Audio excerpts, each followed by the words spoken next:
The patient was positioned in the lateral decubitus position, with 30 degrees to 40 degrees of posterior rotation. Using a balanced suspension system, the shoulder was abducted 70 degrees and flexed 15 degrees interiorly. 3 portals were established: posterior viewing portal, anterior working portal and anterosupralateral portal.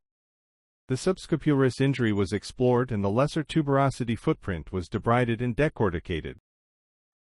2 1.8 mm V-lock all suture anchors were placed through the guide device. The first anchor was passed through the tendon substance, and the second was placed into the exposed footprint beyond the tendon.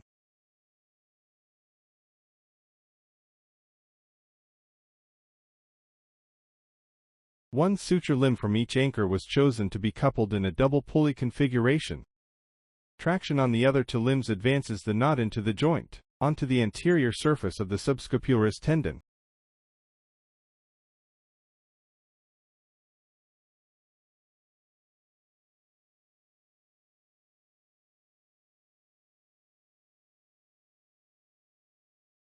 These limbs were then tied using the non-sliding knotting technique.